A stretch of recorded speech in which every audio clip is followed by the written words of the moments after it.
Desmond. Isn't he a wonderful penman? And he is so handsome. Handsome is as handsome does. I'm not the one to interfere with family affairs, nor tell any father how to bring up his child, but if a daughter of mine was carrying on like Nell Weston, I'd put my foot down. If I know anything about what will be going on, that young lady is getting just a mite fast. And Sarah, you provoke me terribly with your old-fashioned notions. Just because you have never been smitten on a man, there's no reason Nellie and I should follow in your footsteps. Humph! I have yet to see a man whom I trust my life and name with. But if I were Nellie's age, I'd lose no time in making the best of my chances with Jack Merriwell. And Sarah, are you entertaining evil thoughts? No, they're entertaining me. But Jack is a poor man, and Mr. Desmond is wealthy. You mark my words. One day, one of Jack's inventions is going to make him rich. And if Nellie continues on with this good-for-nothing city man, it's high time her father knows about it.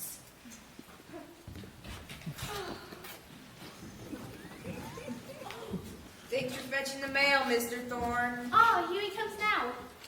Sarah, Martha, David Thorne says wealthy old Mr. Willoughby was robbed and murdered last night. Oh, do tell! What a shame! Let us hope they catch that criminal. Poor Mr. Willoughby. He was a fine man. He will be missed in these parts. Many deserving people would get a loan from him who could not get them at the bank. Oh, well, he'll collect no more interest on loans in this world. Martha! I'm surprised at you. My, it's getting so a body can't even feel safe even in his own home. What is this world coming to? There's no knowing. Martha, will you fetch a pail of fresh water from the spring? Yes, Father. Should have had some words today about the mortgage on the old farm. Oh, here's a letter. Could this be it? That letter is for Nellie. Why do you ask that? Silas Weston, are you not interested in from whom your daughter is receiving letters from? Why do you ask that, Sarah? That letter is from Francis Desmond, and it's not the first one she's received. That man is a rogue and a scoundrel, and no fit person to be writing love letters to our Nellie.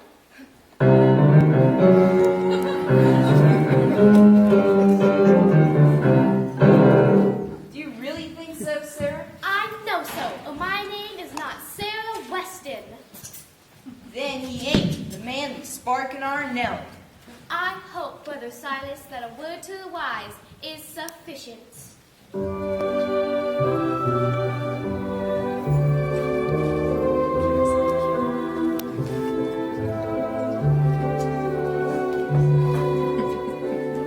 Nellie. My dear good father. Nellie, I want to have a little talk with you. Why, father, your brow is wrought with worry and anxious contemplation. What can be troubling you? Nellie, sit here, my child, while I speak. Since your mother died, I've tried to take her place in this great, cruel world. Yes, father, you have. Poor dear mother. But, father, what is it? Speak, else I perish of anxiety. This letter from that city man, Francis Desmond. He's not our kind, Nellie. I'm a-thinking. He's a man with a past. And before it's you throw yourself away on a man of his stripe, I'd sooner see you sleeping beside your dear dead mother out yonder back of the orchard. Father, you are unjust. I know he's a gentleman. He has offered to take me to New York City and make of me a great singer. Nellie, surely you don't mean to say that you would go. This man is scarcely more than a mere acquaintance. But, Father, it seems I have known him always. Nellie, I'm a-fearing for you. Remember, counsel after your actions like rain after a harvest. If you fall through with this wild idea, it'll be a heartbreaking for all of us. A powerful blow to Jack Merrill. Powerful, hard blow. Oh, Nellie! Ah, here he comes now, the finest boy in these parts.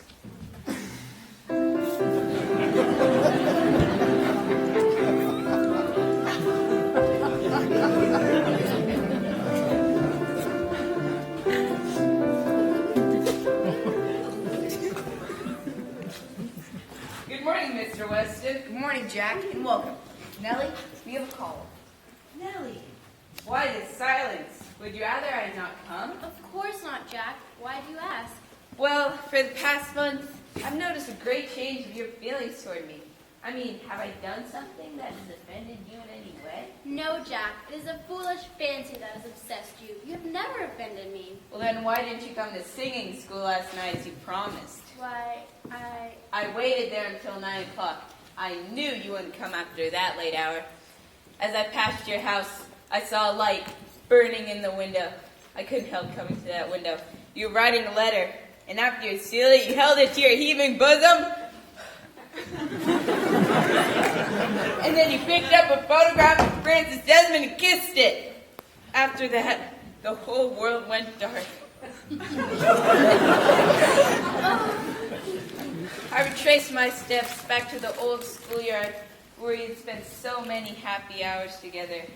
I remained there alone with my grief. you have taken an unfair advantage, Jack, and I do not thank you for spying on me on that hour of the night.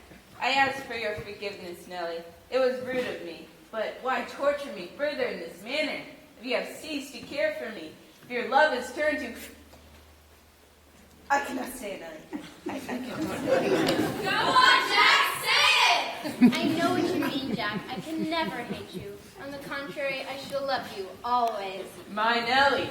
But perhaps not the kind of love that would make you happy. But you promised to me. I mean, we've been sweethearts since childhood. I do not wish to hurt you, Jack, but my career comes first. Kabir.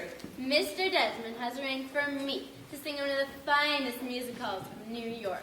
Nellie, now that it is all over between us, I shall speak my mind freely. I do not like that man, Desmond, with his smooth manners and his high-toned, prickled ways. Do not allow your emotions to be swayed by jealousy, Jack. He's an honorable man, I assure you. Maybe so, but if any harm should come to you, he shall answer to me.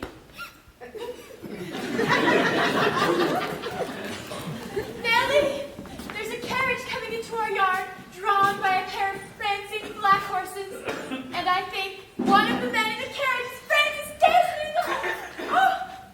Oh, good morning, Jack. I didn't see you. It might have been better if I hadn't come. Do not say that, Jack. You are always welcome. Nellie, I think you have a caller. Thank you, Aunt Sarah. It is perhaps Mr. Desmond. I know so. I heard the rustle of his wings and I caught a glimpse of his horns. Aunt Sarah, I do not admire your choice of remarks. None are so blind as those who will not see.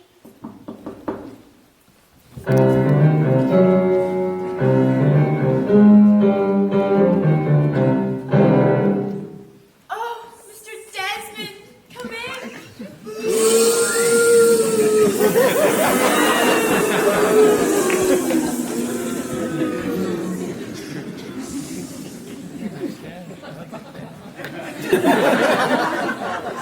Well, all the cheek. And your charming sister. Glad to see you once again. Ah, and last but by no means least of this delightful household, Miss Sarah, beaming and cordial as always. Silence is the best reply to the ignorance. Miss Sarah will have a little joke. Oh, Jack, you and Mr. Desmond have met, have you not? What? Yes, I... Oh, hello, Merrywell. How is our flannel-shirted inventor this morning? Mr. Desmond, I'll assure you that beneath this flannel shirt beats an honest heart. Oh, indeed. And who does not know the great inventive genius? I'll ask you to explain that and laugh.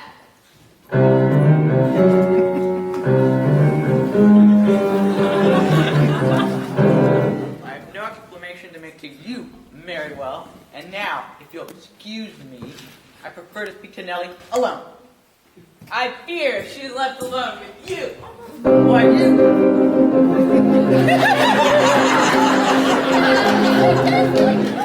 Beg your pardon, Nellie. I will say no more. Jack, Mr. Weston desires to converse with you. I'm sorry, Nellie. Mr. Desmond, I pray you will excuse me a moment. Fair one, I will count the seconds until you return. Oh, I'm sorry you and Jack Merrywell have had words. We like you both very much. Don't let it fret your pretty head, Miss Martha. It is of no consequence. Did you hear about Mr. Willoughby being robbed and murdered last night? Yes, there's considerable talk of it in town. It seems that the police have a clue that will lead to the arrest of the murderer, one who was refused a loan by Willoughby. Oh, I must tell Father. He'll be interested in hearing the news.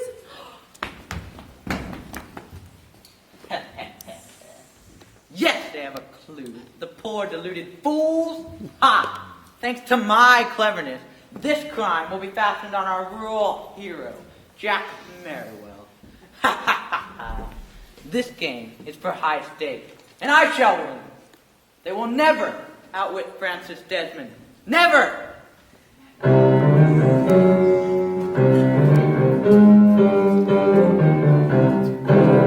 what are you doing here? Have you had a talk with the old farmer? No, I have not had to talk to the old farmer yet. I think it's best that we do not deal with him at the present. I have other plans. What?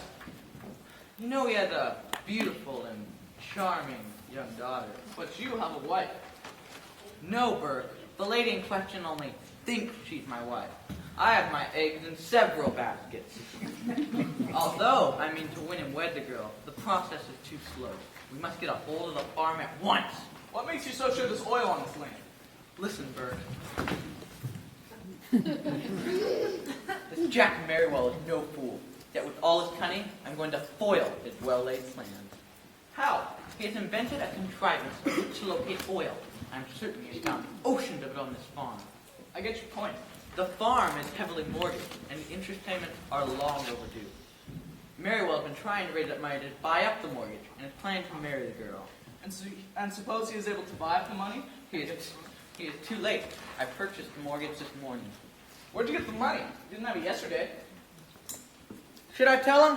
No! Oh, yes, I will. Oh, no, you won't. I sold a few blocks of stock. Merriwell will put up a hard fight for both the farm and the girl. I have taken care of that.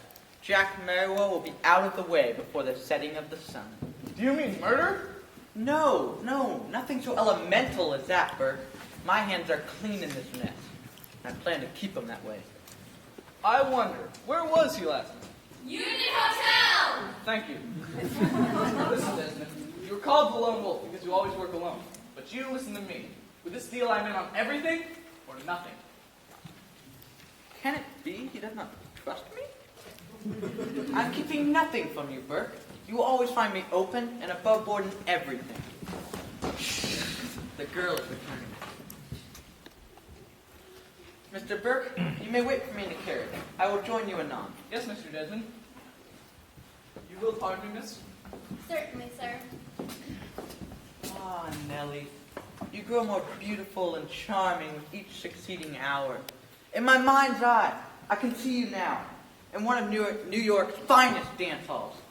The bright gas footlights accentuating your grace and charm. The vast audience enthralled by your radiant voice. You, my dear, will be a sensation.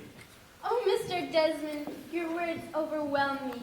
Do you really think that I could become a great singer? I have no doubt about it. You will be arrayed in silks and satins. Your triumphs will draw front-page headlines. You, my dear, will be acclaimed New York's greatest songstress. This is so wonderful to think all this could happen to me, and I, only a farmer's daughter. You will soon learn the ways of New York City, and all traces of this simple country life shall vanish. Nellie, will you come with me now to the city and let me make you my wife? Your wife? Yes, that has always been my fondest hope and anticipation. It seems I have known you always. Say you will be mine. Oh, Mr. Desmond, this is so sudden. Since I have left this room, I have been in deep thought and meditation. You see, I have given my promise to another. To another? Could you by chance mean Jack Merriwell?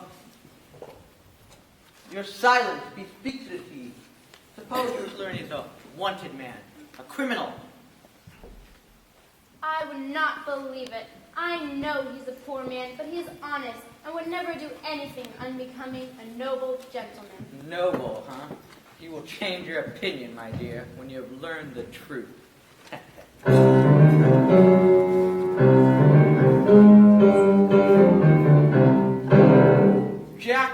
Merriwell is not fit to be the husband of any decent girl. Retract those words, Francis Desmond, or I'll thought of the life Eddie worth the circus. Yeah, what are you doing? Gentlemen, what does this mean? You forget, we're in my home. Sorry, Mr. Weston, I forgot myself. You'll pay for this, Jack Merriwell.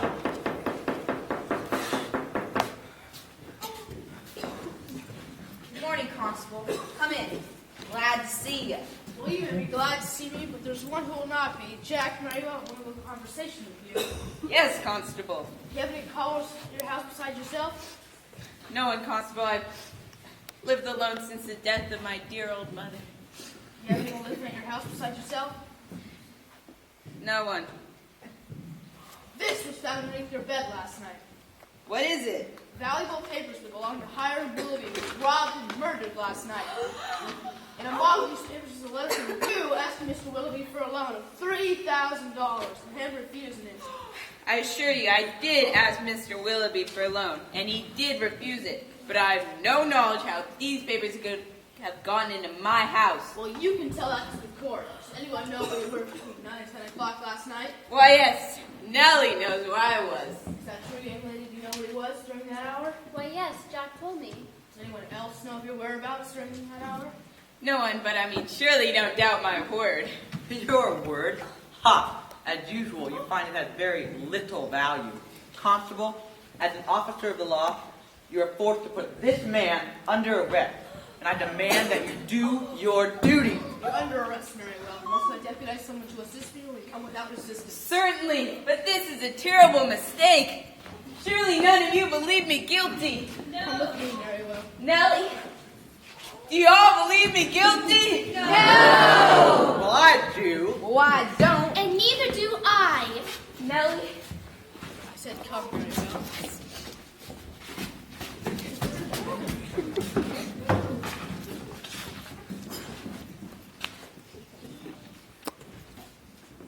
There, Nellie Margaro. This is as hard a blow to me as it is to you, but I can't believe the boy is guilty.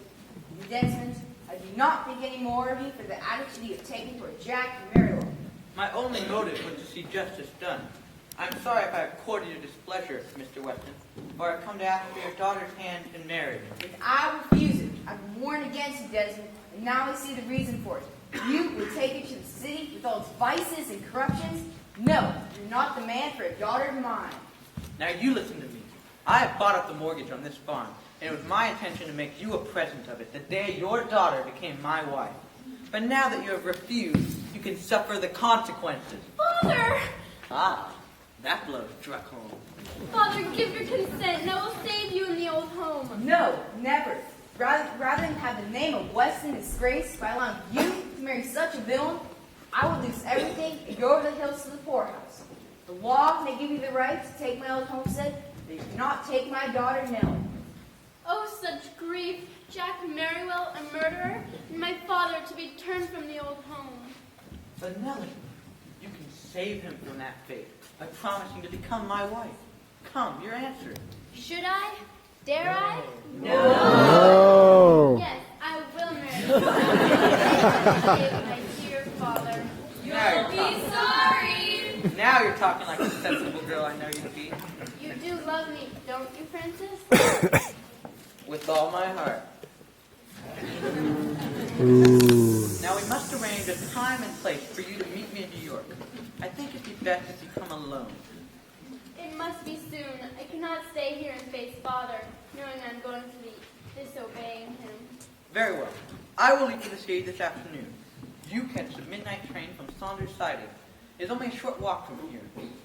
Meet me at the Clifton Hotel in New York. I'll be waiting. Here are some greenbacks to cover your expenses.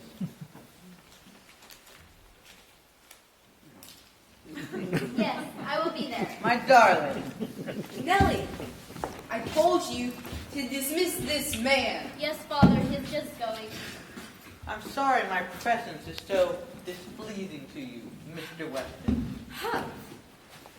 You and your charming sister. Huh.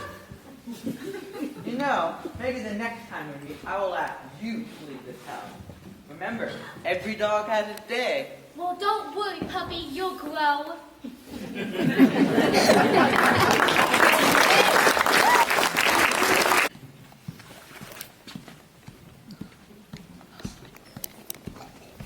Father just came from town with the mail, and there's still no word from Nellie. Well, I'm not surprised. Well, Jack's other shirts have already been taken to the jail. He must need it. Poor boy. It's a dastardly shame he should be accused of such a terrible crime.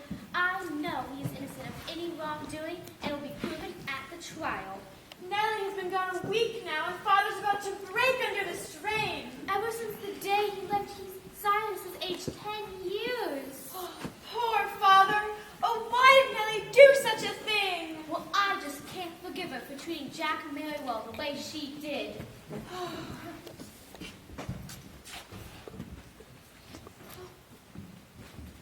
There is still no message from our Nellie. There, Father dear. I'm sure we'll get some word from her soon, and everything will be all right. All right. I'm hoping you're right, Martha, but I can't keep from worrying. Silas, did you see Jack and has he learned about Nellie going away with Francis Desmond? Yes, I saw him, but so far, Nellie's rush act has been kept from him. Poor man. He has enough sorrow that heaping that upon him. Do folks in town think Jack committed the crime? No one believes him guilty, but evidence is against him. If only someone could swear they saw him during that one fatal hour Mr. Willoughby was being robbed and murdered. Yes, an alibi is all he needs. The only person mean enough to commit such a dastardly crime is that viper, Francis Desmond. I despised him from the minute I set my eyes on him. And to think that even now he can be married to our Nellie. And to think, he may be with her and not married. Oh, Silas, perish the thought! The curse of heaven on that city man. I know he ain't done right by her now. As I walk through the old place, every flower in the garden, every shrub in the field seems to say to me, Silas, your daughter now has gone to the bad. Mr. Weston, I broke jail. I just heard the terrible news of Nellie running away. I couldn't spend another hour in that cell. But Jack, how did you escape? Well, at my first opportunity, after hearing of Nellie, I overpowered the jailer. And in the scuffle, I struck him a blow. There's a freight train just leaving town. I caught it and rode to Sauter Siding. Tell me of Nellie. Is it true that she ran away with Francis Desmond? Oh, she has been gone a week now, and we've had no word from her since. In a note she left on her pillow, she said she was going away to meet Francis Desmond in New York and marry him. Marry him? A fate worse than death.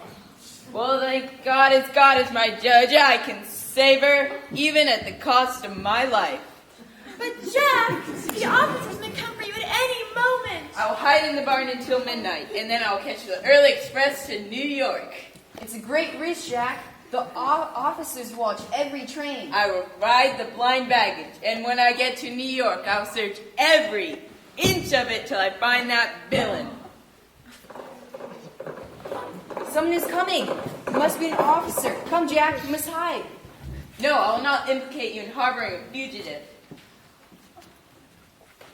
Villain. Viper! Dog! Scoundrel!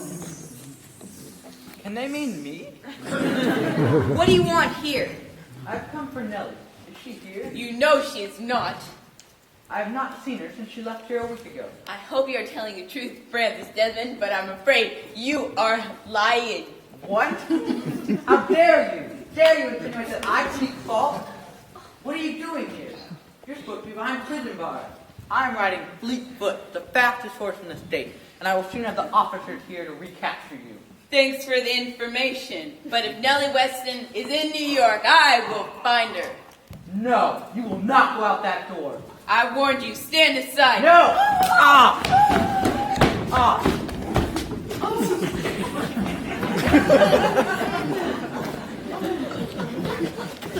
There he goes. Thank heaven! He has escaped. Damnation!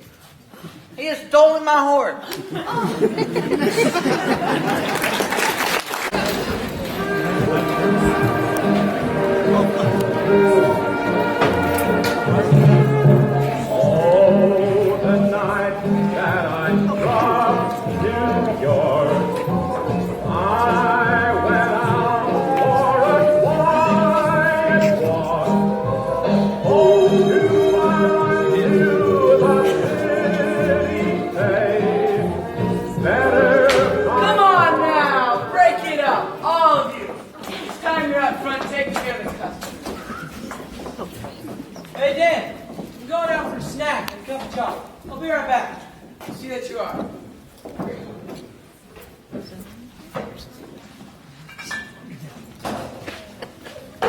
Oh, Desperate.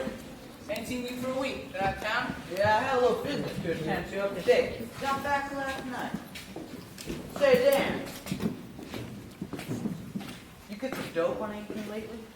On what, for instance? Well, I got tipped 3 days ago to stay away from the hotel. Come on, trail me, Dan. I think it's Hawkshaw. Hawkshaw? A detective? Yes. Be on your guard. Don't mention my name when strangers are about. One never knows who might be sweet. He's the master of 1,000 disguises.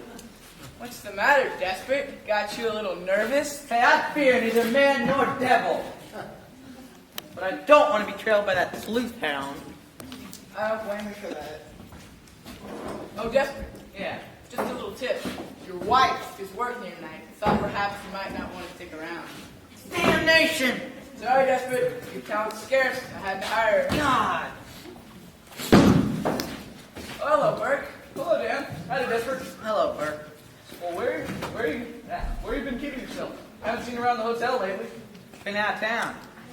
You fellas watch the bar for a minute. I'll be right back. Well, what do you know?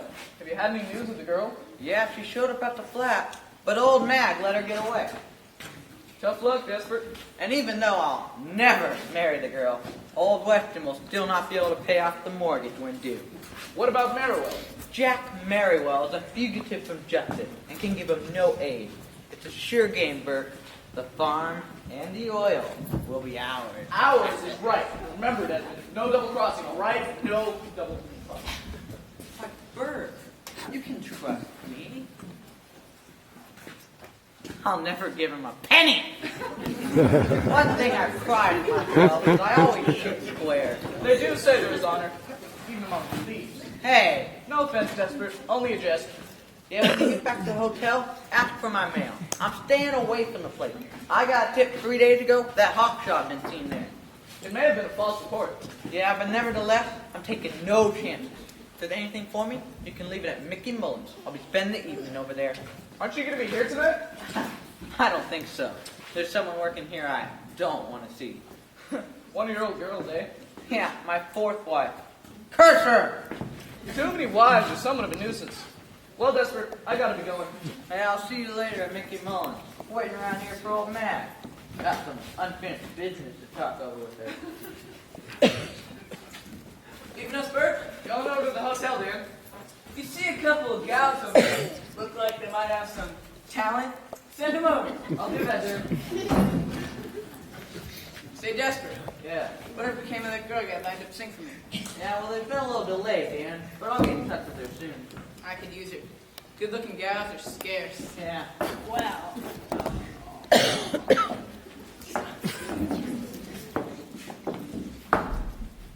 if it's beauty you're looking for, you better put me back on the top. Might have to do that, Maggie. Say, Dad, I used to sing this joint for your old man when you was in knee pants. Them was the good old days. Say, Dan, give me a quart of liquor.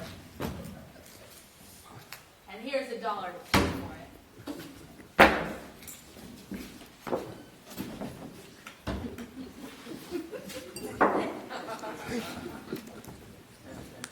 There you go, Maggie. Thanks, Dan. I mean, I appreciate it, but can I have a big glass, please? How are you, Fogarty? Hello, Mulligan. Hey, Mulligan, what's up? Say, Mulligan. Well, the coast is clear. I'll give you a shot. I can use one, Dan. Have a drink, Desperate. Yeah, thanks, Cam.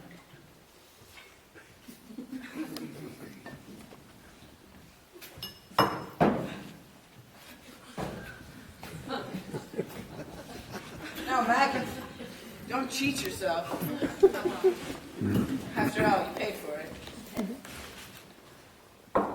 Watch her. I'm gambling she downs it in one.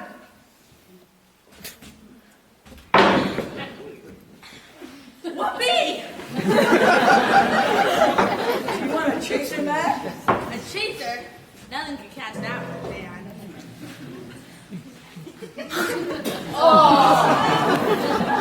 Thanks for the drink, Dan, but I've got to be getting back background may be. Tim Logan, would you mind dropping by a little later? I want a friend quartet, and I could use that voice of yours. I'll be here, Dan. There's another little matter I want to talk over. And lay off that stuff, Mag. You gotta be sober for the job that's laid out for you. Don't worry, Francis, my boy. Everything's taken care of. Yeah, you said that before, but you let the girl get away. I didn't see them all. Sal let her get away. What do you think I'm paying you for? Ha ha. You ain't paid me nothing. Hey, this is for big money, Mag. I'll cut you in on it. No, Desperate. I'm sorry. I'll help you roll a drunk, zip the yokels, or peddle a gold brick. When it comes to pulling anything crooked, you can count me out. So, you're gonna be a quitter. It's a straight no for me, Francis. Besides, I heard Hawkshaws in the Bowery District. I got the same tip. Curse it! I think you've got something there, Mulligan. Hey, Dan. Why don't you get us all a drink? I was just telling Dan about the new records. There are no new rackets, Mulligan. I'm telling you, Desmond, this one's a new one. What do you want? Didn't you say give us all a drink? I was referring to the men. That's right, that's right. It's always the woman that pays and pays. For her own liquor. If you gentlemen will excuse me, I'll retire to the family room, where I can enjoy my own company.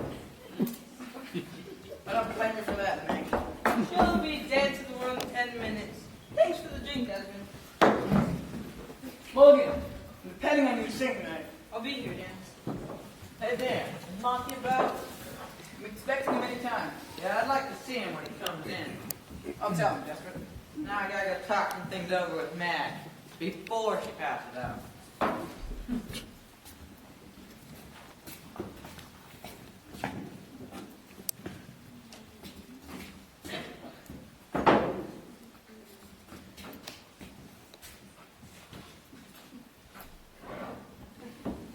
Excuse me, sir. Is Mr. Fogarty in?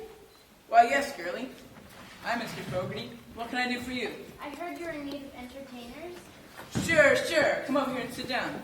Thank you kindly, sir. Where have you been working? I haven't been working, sir. I came to the city a week ago. I've tried to find funds of some kind, but to no avail. I'm out of funds and I must find something. You found something, girlie. Just what kind of an act do you do? A serpentine Oh, dance? no, sir. I'm a singer. Where did you last sing? Out on the farm. I've never sung in the city. Say, you might be hunky-dory at that, even if you can't sing. I'll take care of you. You just stick around. I've got a lot of girls working here. They are good girls, aren't they? Of course. Gotta be good if they work for me. Say, you ate your supper? Yes, yesterday. What? You ain't eaten since yesterday? No. You just sit right here.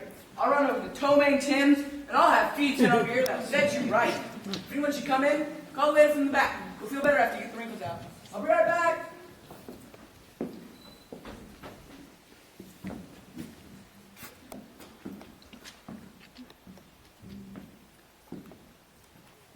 Hello, girlie. Francis! Nellie! What are you doing here? I've looked all over the city for you. Why did you not go to the address I left the hotel for you? I did go there, Francis. An odd-looking creature answered the door. She said you were out. She asked for my name, and when I told her, she invited me in. I became frightened and fled.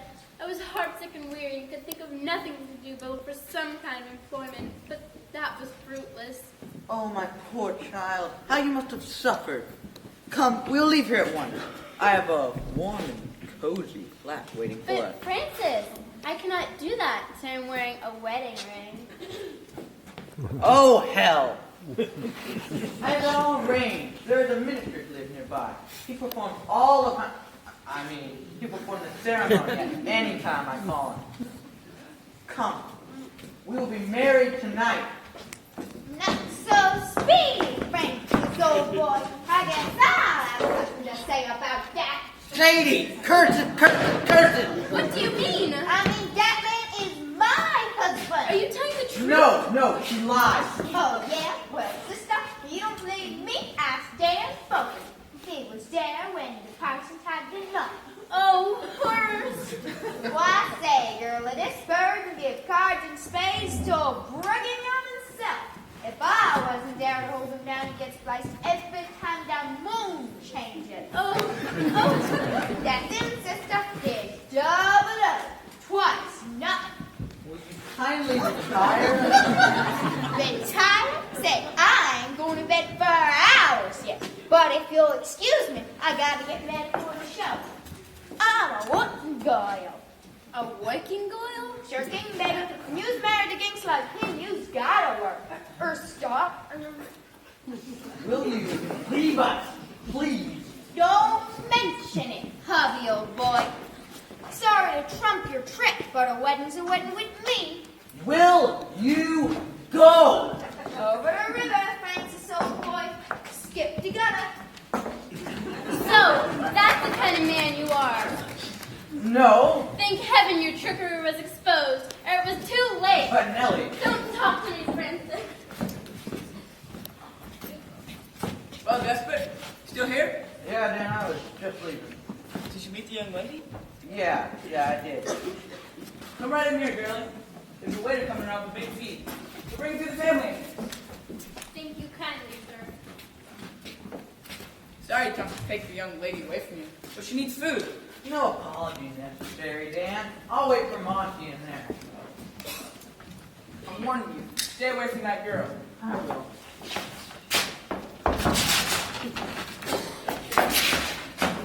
Hey, Dan!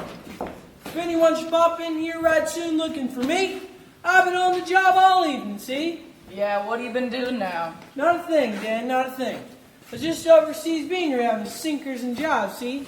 I walks out of there, and I starts over here. Just as I was crossing the alleyway, a Rube walks up and wants to know what street he's on, see? Right about that time, our runaway gang comes busting down the alleyway. So I grabs the Rubes to get him out of the way, see? And after it's all over, I find I got his ticker and chain in the mint. Yeah, I've heard that one before. But if you don't cut out that light-fingered stuff while you're working for me, you'll be looking for another job. On the level, Dan. It all happened so quick, I didn't know what I'd done. Kind of force a habit, I reckon. Well, what can I do for you, young fellow? Nothing. My business is with that man there. Well, what can I do for you? I'll take my watch and chain if you don't mind. What you giving us your watch and chain? Where would I get your waterbury? Look, I didn't come here to mince words. That watch was carried by my father and my dear mother's picture in the locket trunk. So to save any unpleasantness, I'll ask you to hand it over. Say, Rube, don't give me in her gut. Now get going before I beans, you see. Hey, look, I warned you. Hand it over. Why, damn you!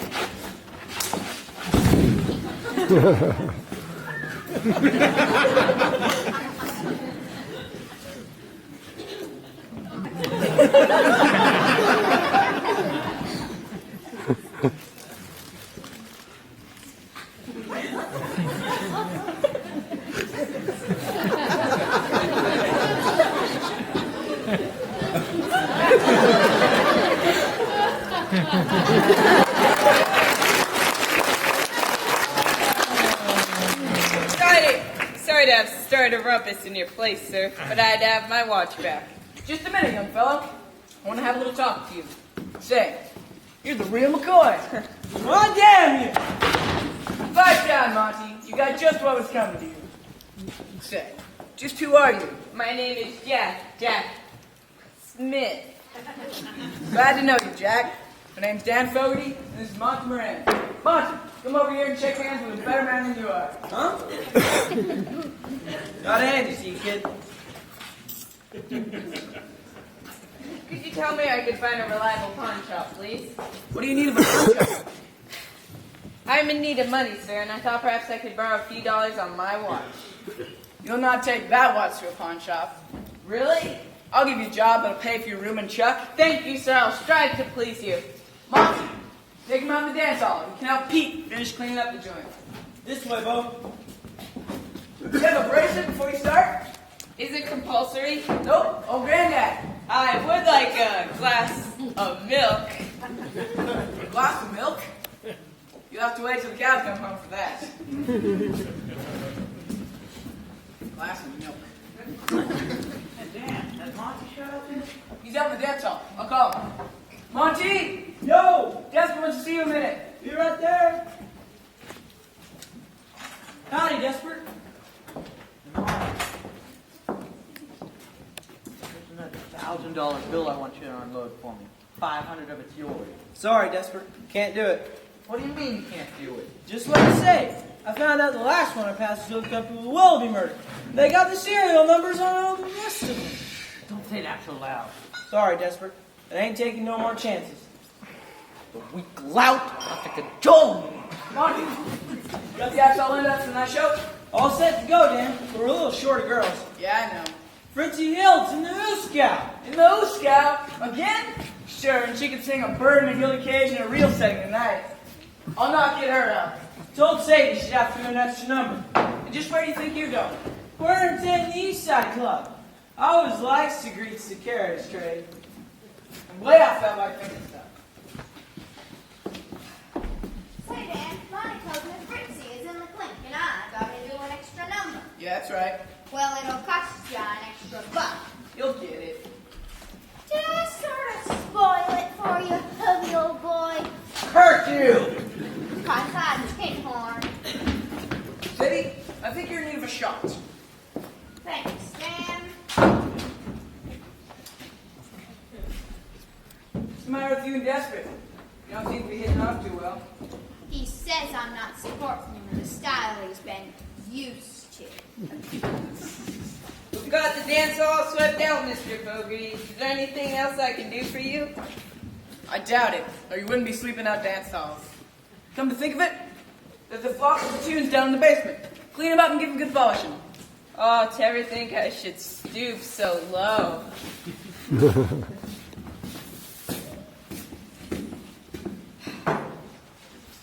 Are we gonna get started on time, Dan? I'm booked for a midnight show at the Blue Moon. We'll get started just as soon as Monty gives the word. Well, they better make it snappy. All set to go, Dan. Want to help me with these tables boat? Yep.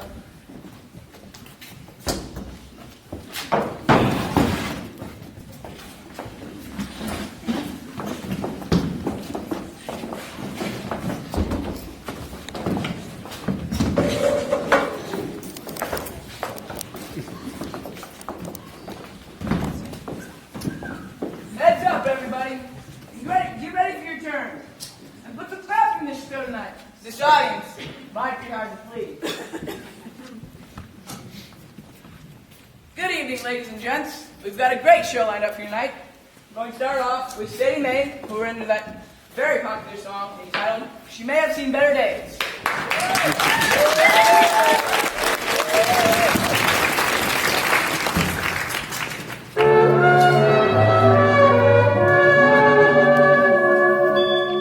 While strolling along with the city backdrop on a night that was bitterly cold, I noticed a crowd who were laughing aloud at something they just to behold.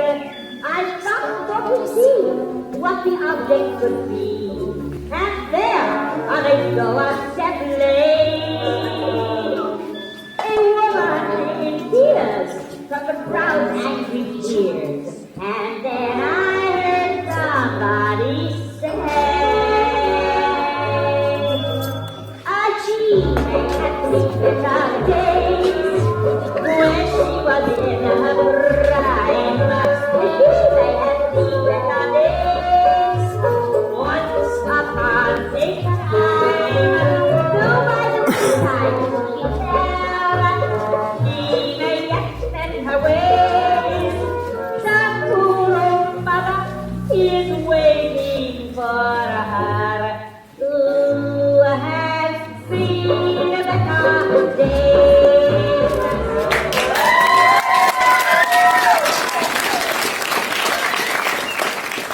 Now, ladies and gents, our next act, direct from Tony Pastors, is one you...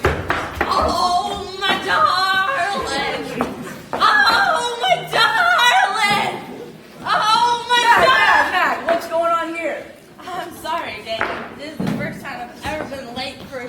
in the light. Late? What do you mean late for a show? You ain't worked here since Grant took Richmond. She was Matt, just and now a tune from our piano man.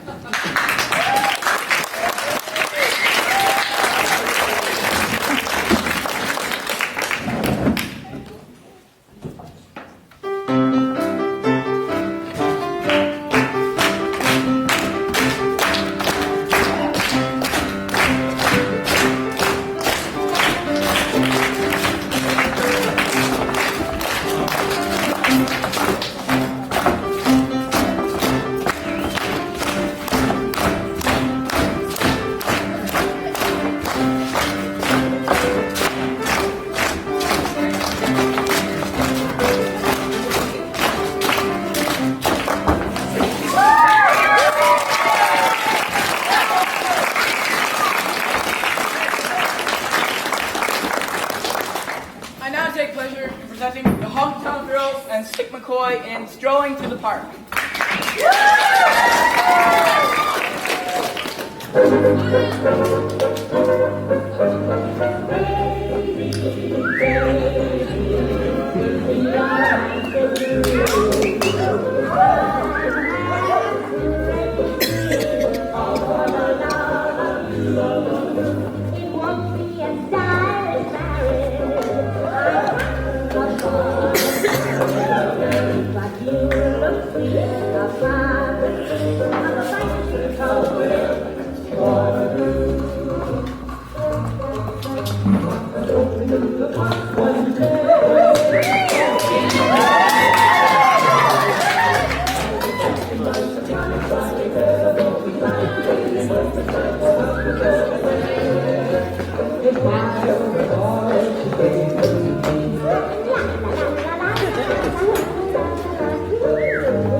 By the famous Bowery Quartet.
By Storm, A Bird in the Gilded Cage, sung by Miss Lillian Morrison.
I now take pleasure in bringing on the honky tonk girls and strolling. No, they did that number so good I had to play it. Put your arms around me.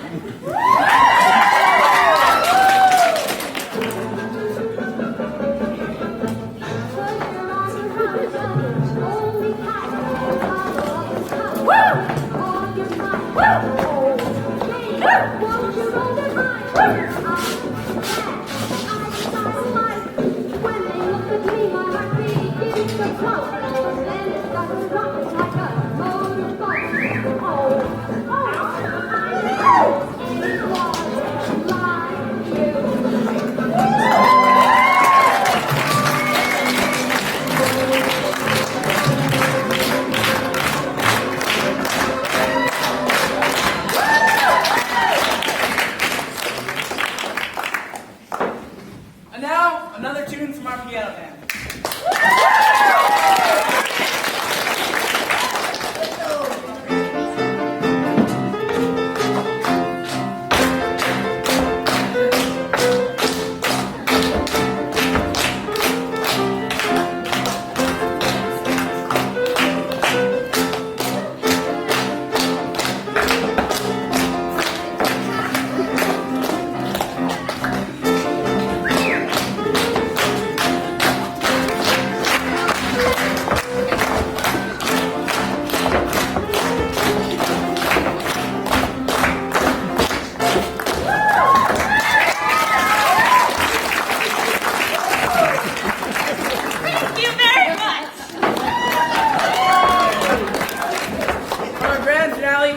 Boom DA.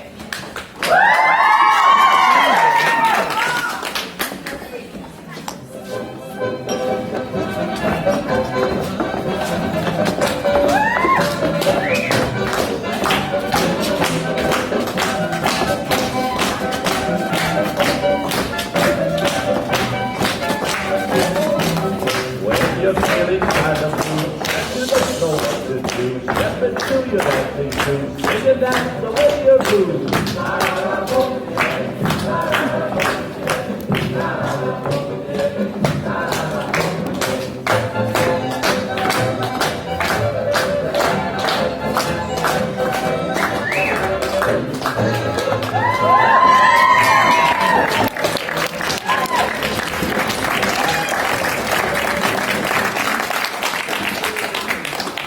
Surprise, I had an attraction for you tonight.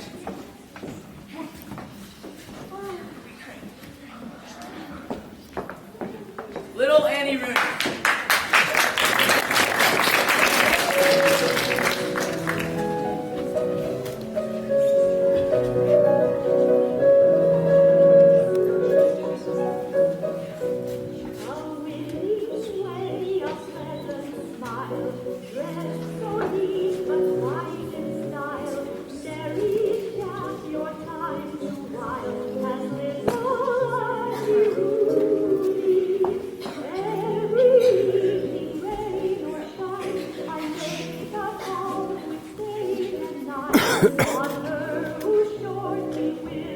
Maybe she ought to go back to the farm. Here, here. I'm sorry.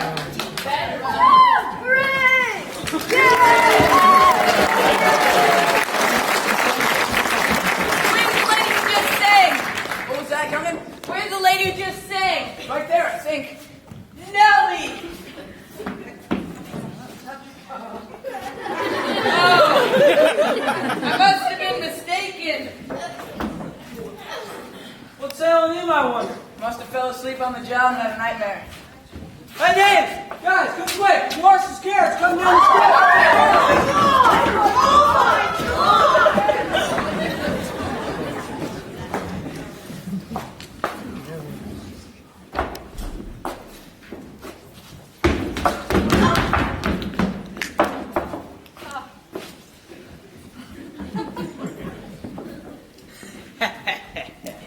Now that they're all distracted in the dance hall, I can get Nellie away from here.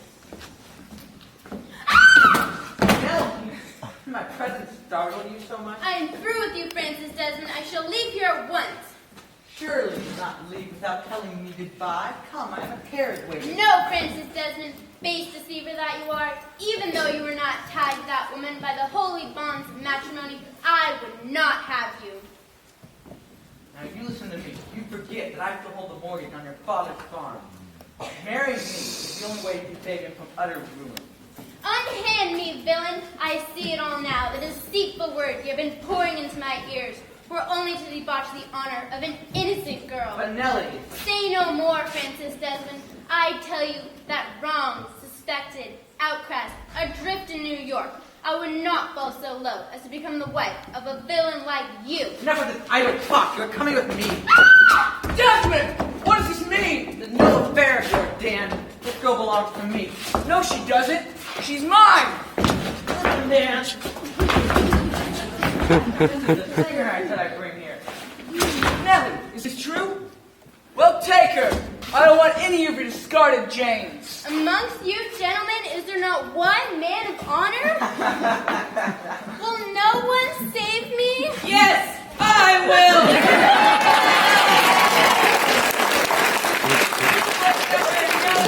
Sing that song if you did. Call the police. That man is wanted for murder. Maybe so, but you shall not harm one hair on this girl's head. Quick, you can escape through the dance hall. We'll knock you out of here. Grab him. Stand back, cringing cur. Don't worry, the first one that comes near me. Let me go.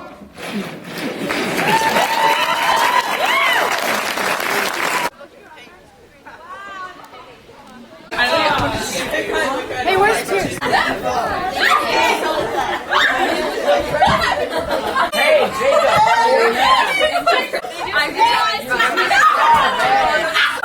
Do you miss patience? Back here. Hey, Tina. Alex, why's your shoe?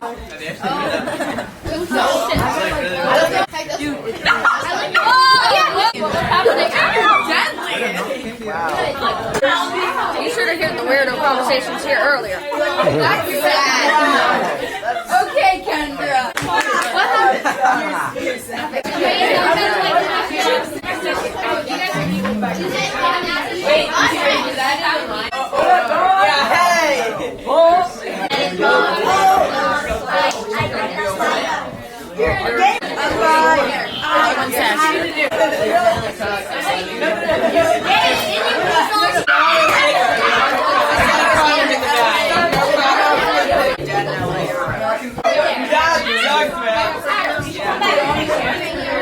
Back here. Andre, those look like Benjamin Franklin shoes. See if they shoot out. We need more uniforms. Looking good? Maybe out on lights so we don't forget.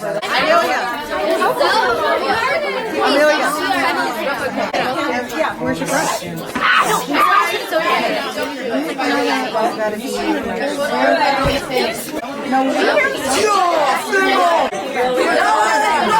I should have went.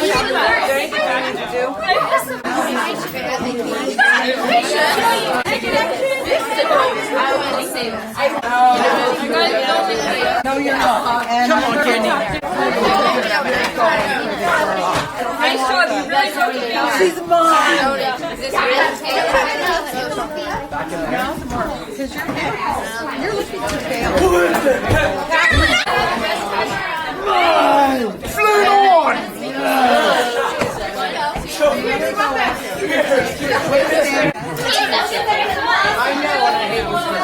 Oh God, Julia, come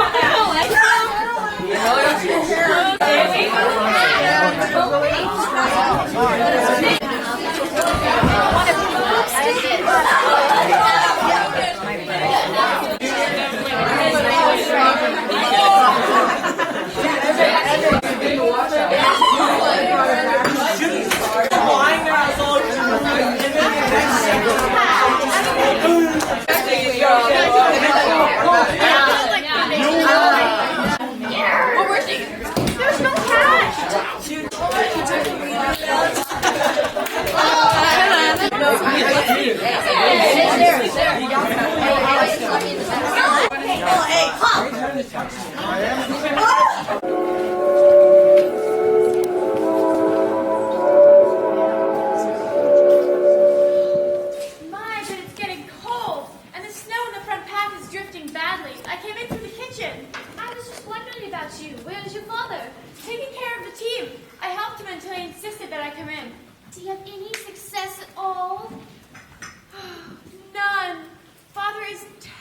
worried.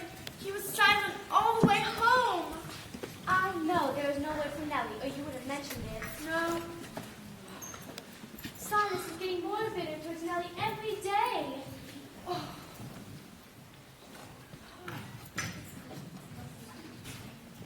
Is it not strange we've had no word from Nellie? Yes, not one since the one letter I received.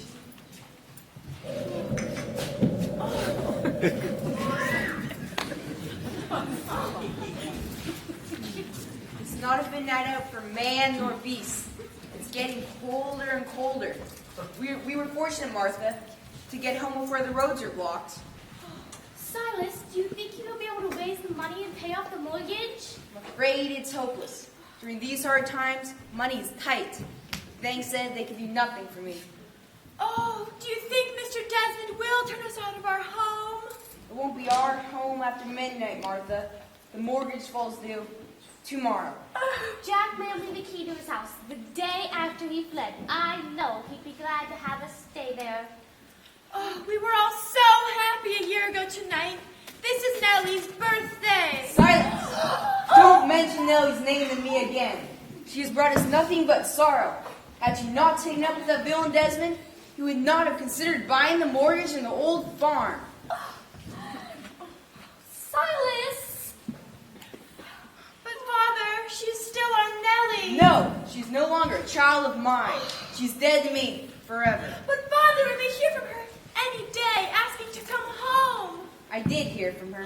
Silas! Father! I answered her letter at once, saying she denounced that demon and returned home the same pure girl she was when she left. I take her back into my own heart and home. But no, she never answered my letter, which is evidence that she had sinned. Silas! Silas, I cannot believe it! Oh, alas, what a pity! Now that she's made her bed, let her lie in it. I never have to hear her name or see her face again. Silas! Silas, do not think you're too harsh. Please, reconsider your words. Father dear, our Nellie may be lost somewhere in this terrible storm.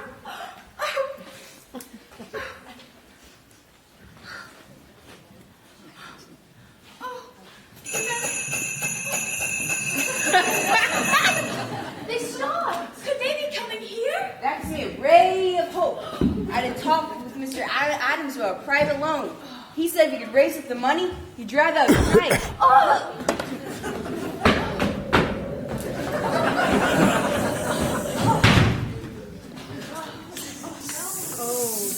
Well, are none of you going to welcome me? Welcome you? Oh, why, Mr. Desmond! Silence! Mr. Desmond, you've come into my house as an uninvited guest, and he asked you to leave it without further ado. Surely you would not turn me out on a night such as this. You will allow me to warm myself by your fireside, will you not? What do you want here? A mere trifle that may have slipped your mind.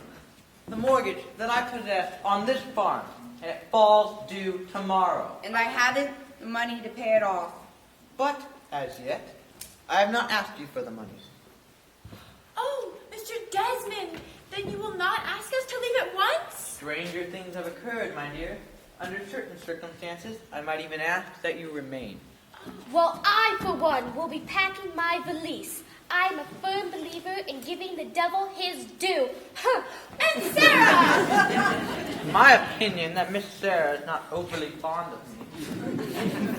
Francis Desmond, I neither understand your words nor actions, but please say your business as briefly as possible. I want you to know that I still hold you and Miss Martha in the kindest regard, even though my heart was broken by Nellie. Don't mention Nellie's name to me. Granted freely, sir. Although, if you will permit, I will mention briefly that I would have given your daughter the wealth, position, and love of a true husband. Even though Nellie has spurned all I have proffered, I will still give you a chance to save the old home. What do you mean? Well, you have another daughter who is even more attractive to me. Stop! Before I seize you by the throat, at the bow will leave you off the rent, mock the name of my ex. Go! never drive to my door again. Very well. I will go. But I will return tomorrow and demand my money with full interest. And you had better have the money ready. Oh, Father, what are we going to do? I don't know, Martha. I just don't know. I think we should prepare to move into Jack's house at once. Worst comes to worst, we can do that, Sarah. But first, I'm going to go over to neighbor Thorne's, and maybe he can suggest some way out of this difficulty. Oh, wait a minute, Father, and I will go with you. No, Martha, you remain here. That villain Desmond might return. Martha, you go with your father. I have yet to see the man whom I'm afraid. No, Martha, you remain here. I think it is best. Very well, Father. I have some work to do in my room.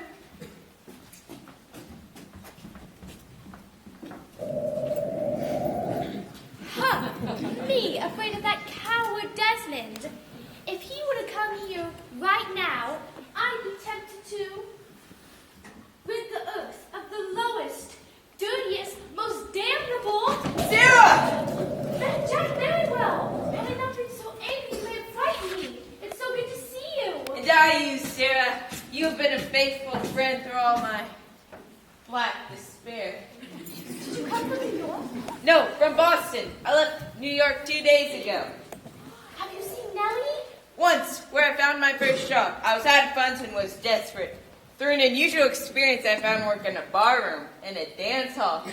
Strange or late, Nellie preceded me there that very same day and had been engaged as a singer. In such a place. Was she alone? No, Desmond was with her, but they had quarreled and Desmond threatened her bodily injury. The stinker! I got her away from him. And then he sent the city detectives on my track. Hastily, I conversed with Nellie, getting her to promise to meet me at Central Park on the morrow. Though I waited there for hours, alas, she did not come. And then suddenly, some men approached me, and I fled. Oh, Jack, you may rest assured, Jack, bad deeds can't be kept secret forever. So have you had any word of Nellie? No, Silas received one letter and answered it once, but Nellie has not replied. Strange, where is Mr. Weston? Over at Neighbor Thorne's. Poor Silas, the mortgage falls due at midnight, and Francis Desmond is coming to foreclose tomorrow. Tomorrow? Thank God I can save him. But knowing the purpose for your money, Silas would never take it. He never need to know these intentions. He is the father of Nellie, which I gladly give my heart's blood to. I love her and always shall. Here are $3,000 bills, and I give it freely.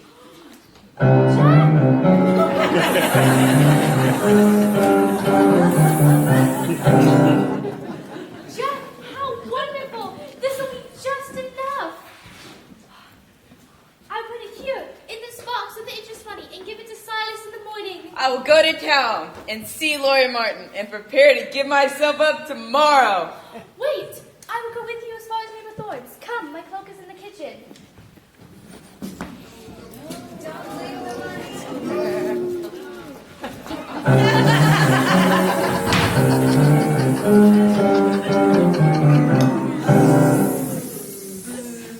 I saw Merrywell give Weston's sister 3 $1,000 bills.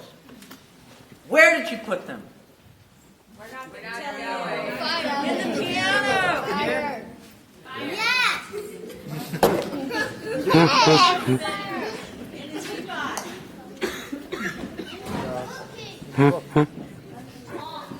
In the rocking chair.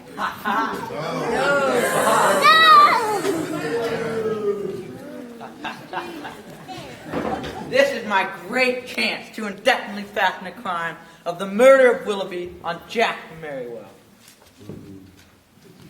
Disposing of these bills of such large denominations is no longer safe. I will exchange these for the ones Merrywell gave her.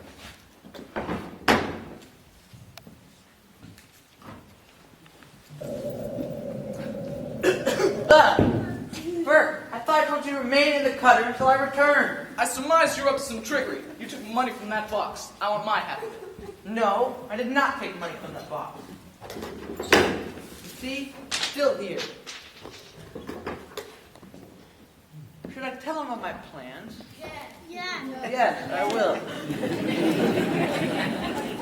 I saw Merriwell give Weston's sister 3 $1,000 bills.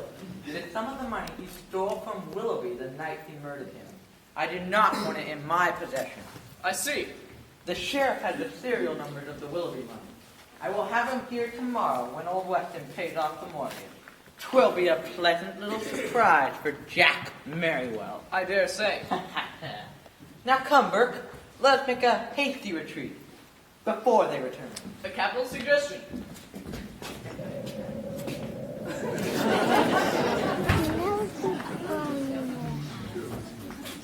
Did I hear voices? Yeah. Oh dear, it must have been an idle fancy. Poor dear Nellie, and on her birthday. Oh, how I wish I could have given her some little bit.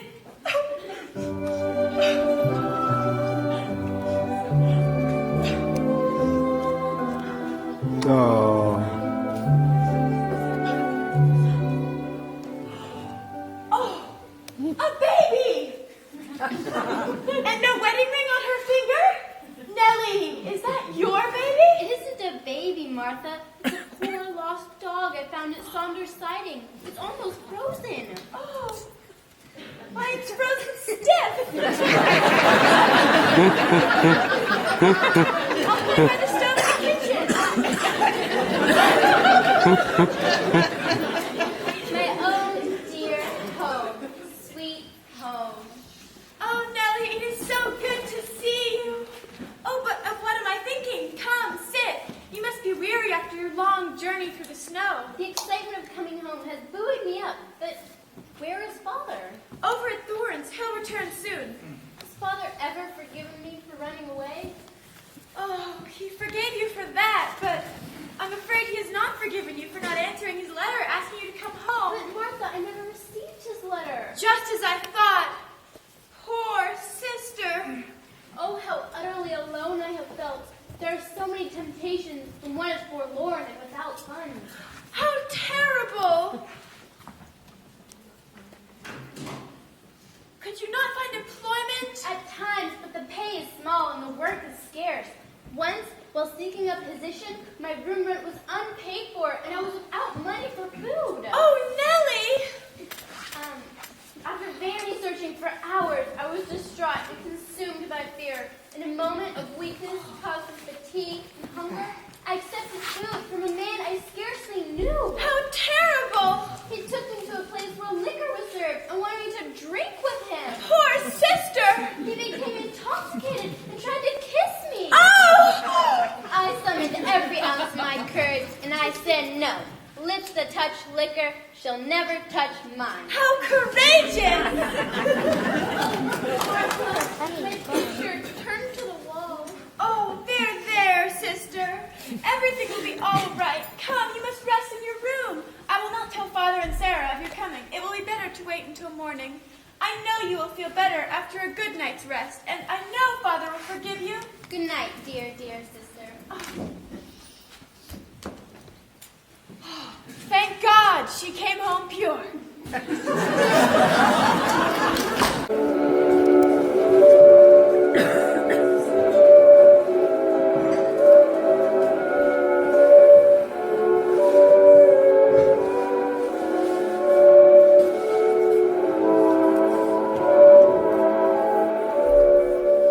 Still sleeping, poor dear. She must have been thoroughly worn out. I will not awaken her. Oh, Father, did you have all the breakfast you wanted? I did not have much of an appetite this morning. This may be our last meal on the old farm. Things don't look a bit encouraging. There, Father dear. Where there is light, there is hope. And it's always darkest just before dawn. Oh, Aunt Sarah, I just can't wait for the joyous surprise. Let the breakfast dishes go.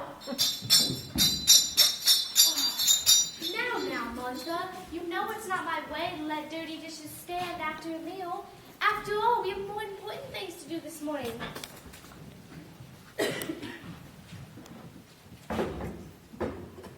See? It is the money to pay off the mortgage. Oh, Why, Sarah, I can't believe it. But where did it come from? It is from Jack. From Jack Merriwell, one of God's noble men. A staunch friend indeed. But has Jack been here? Last night, while you were over at David Thorne's, he sold one of his inventions and came back to give himself up to the law. And he will prove his innocence. I am sure of it. I will put this with the rest of the interest money. And now when the villain returns, I shall be ready for him. Oh, and now, Father dear, we have so much to be thankful for. Won't you turn to your Nellie's picture from the wall? Yes, this is the time for forgiveness. And I do forgive and pity her.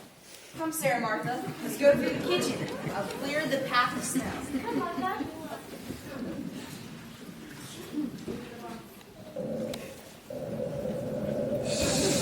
Come in, Bert. There's nobody home.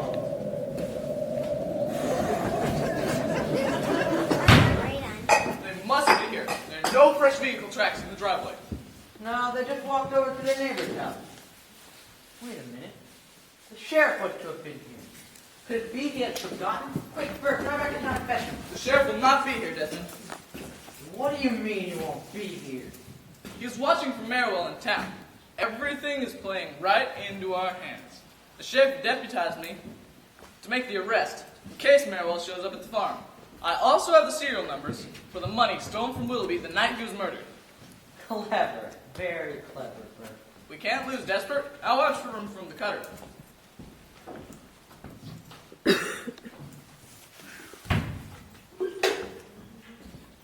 Yes, the money is still here.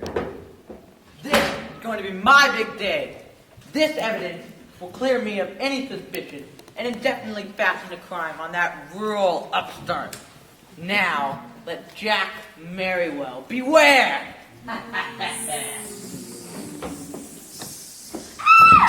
Nellie, I did not know you were here. When did you return? That is no concern of yours.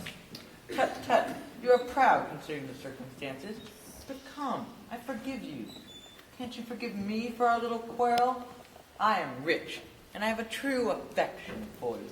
And with me... No, Francis Desmond. Every word you utter only adds to my contempt to you and enhances my love for Jack Merriwell. That criminal is a cringing murderer. That is a vile fabrication. And even if it were true, he is a being whose shoes you are not worthy to unloose. Say you so. It might interest you to know that one of the $1,000 bills that was stolen from Willoughby the night he was murdered was found in New York 2 days ago. And that it was passed by Jack Merriwell is assured. I do not believe it. Nevertheless, the officers are hot on his trail, and he will soon spend the rest of his life in Sing Sing. Oh. Ah, she is weakening. And unless the mortgage on this house is paid, this family will be out in the cold within the hour. Your father ruined, penniless, a broken man. And unless you marry me, you will soon be clad in rags. Rags are royal raiment when worn for virtue's sake. Curse vixen! I'll break her spirit yet. And now, be gone! Your very presence corrupts the air of this honest home.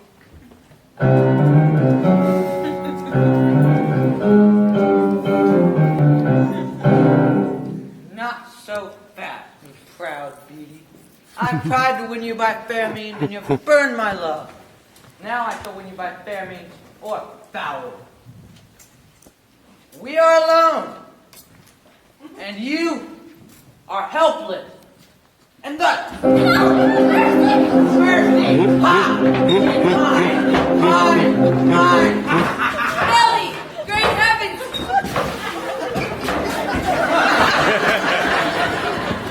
Oh! Nellie! Thank God you're okay. now you will die. No, you don't!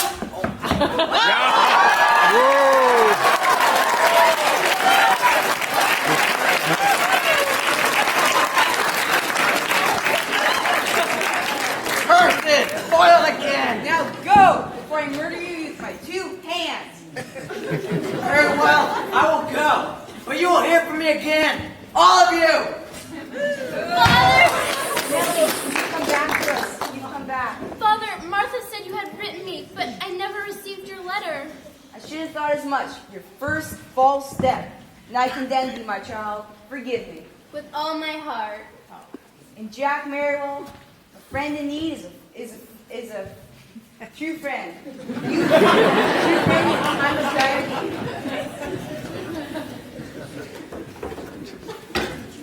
This money will gladden the hearts of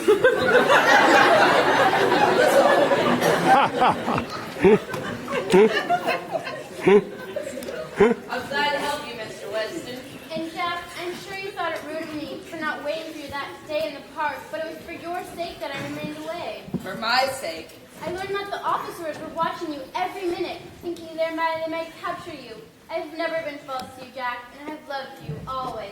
My Nellie. Nellie! Aunt Sarah! Nellie, I'm so glad to see you! Oh, my picture turned from the wall, and I thought you didn't want me back, Father. Oh, Jack, you must hide. Francis Desmond and another man are coming to the house. He might be an officer. Jack, you can hide in the bedroom. Come. Hurry, Jack, ere it is too late. I thank you both for thinking of my welfare, but I've come to give myself up to the law, and that is just what I'm going to do. Officer, there is your man. So I see. Jack Merriwell, you are under arrest. Your breaking jail will not help you with the trial. I had to do it, officer. I hear you come of good stock. I cannot understand your actions. But officer, this boy is not guilty. This floor has never been trodden by more honest feet. I hope you were right. Come, Merriwell. Officer, before you depart from us, there's a small matter of a mortgage due to me of $3,000. And I shall pay it, every dollar, including the interest. Might I be so rude to inquire where the money came from? From Jack Merriwell. So I thought. Officer, you have the serial numbers of the Willoughby money. Kindly check these over. They cannot foil me now. Why, yes. These bills belong to the murdered Willoughby. Oh, Jack, say it's not true. I beg of you, say it. I do say it. This is a terrible mistake. It cannot be. Yes, it can be. Francis Desmond, I've been trailing you for months. I saw you exchange those bills. Here stands the murderer of Hiram Willoughby. How do you know? I have all the convicting evidence. And who are you? Hawkshaw! No, I'm from the Pinkerton Detective Agency. Person,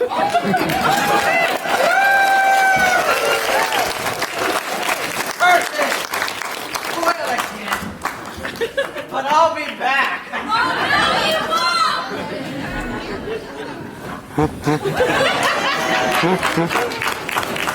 Nellie! Jack!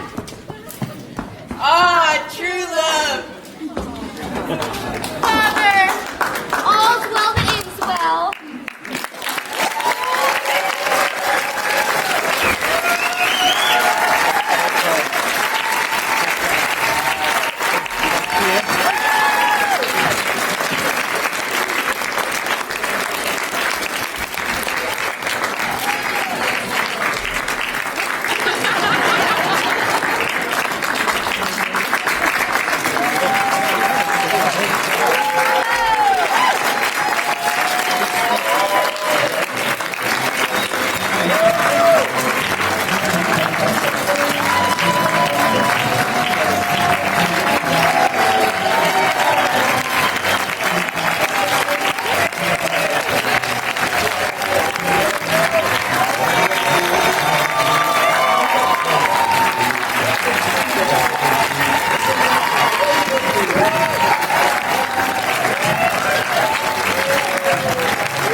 We don't know how many. It felt like 1,000 for them. It was really amazing. This was a big production. They did a fantastic job. The parents, the cast, the backstage crew, everybody would like to thank you for all your hard work, really. We would never want to be you. But appreciate everything.